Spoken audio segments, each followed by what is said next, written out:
rage, hatred, and revenge. What he couldn't deal with was the stirring of desire that freaked him the fuck out. He was using his fork to cut the waffle when he saw Shade start to get up from the table, his narrowed gaze on the jam. As he braced for the fight he had been trying to provoke, Train placed a hand on Shade's shoulder, stopping him with a muttered aside that Reaper couldn't hear. Shrugging, Shade picked up his dry toast and started eating as his wife and children came in the dining room and took a seat at the table. When her violet gaze landed on the jar on his table, Reaper inwardly groaned. Rising from the table, Lily approached him, innocently unaware that she just stopped the burgeoning fight between him and Shade. "Excuse me, do you mind if I take the jelly? John finished the one at our house, and I'm trying to get him to eat before he has to go to school."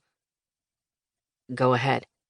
Under Shade's mocking gaze, Reaper reluctantly forced the words out. "Thanks.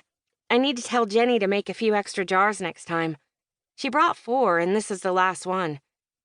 Picking up the jar, Lily started backing away from the table, keeping him within her eye line until she was safely seated by Shade. Lowering his head, Reaper forced down a bite of the waffle smeared with the jam, desperately trying not to overhear the conversation going on at the table just a few inches away. "I think he growled at me." Not even her whispered voice could keep him from making out Lily's words. "He must like the jam as much as John and you do."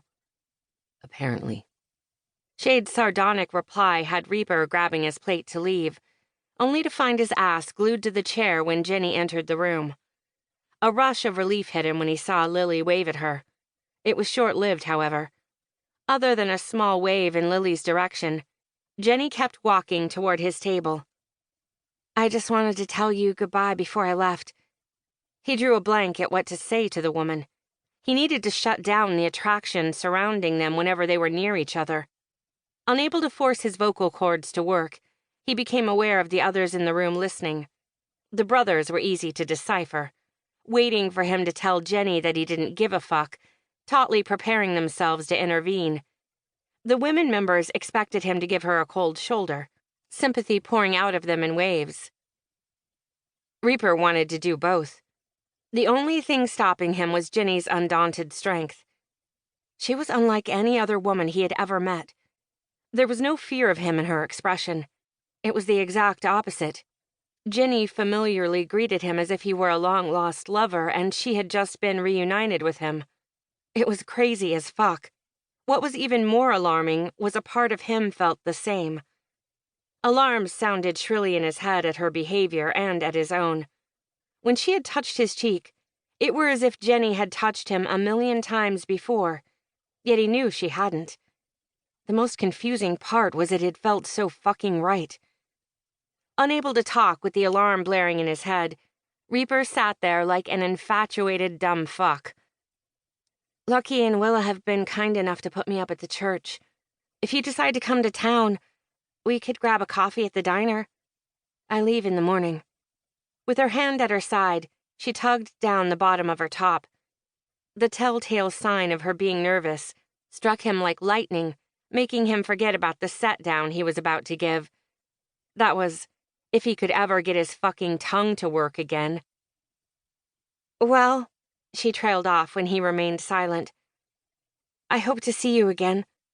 Watching her turn and composedly leave, a flash on the edge of his memory tried to click in place, then was gone just as quick.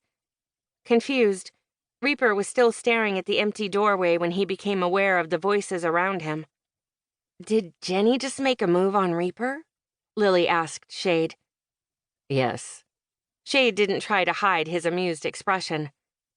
"Are you sure? I've never known her to do that before." "Pretty sure." Shade's amusement deepened.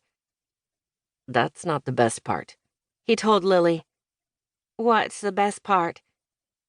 "Watching Reaper unable to get a word out. He had the same problem when I saw them in the parking lot." "He did?" Lily looked away from Shade to give Reaper a heartening smile, as if he were a 13-year-old boy who needed her help to pursue his crush. "You should go have coffee with her. She wouldn't have asked you for coffee if she didn't like you." "Maybe you could give Reaper a few pointers so he won't be so nervous."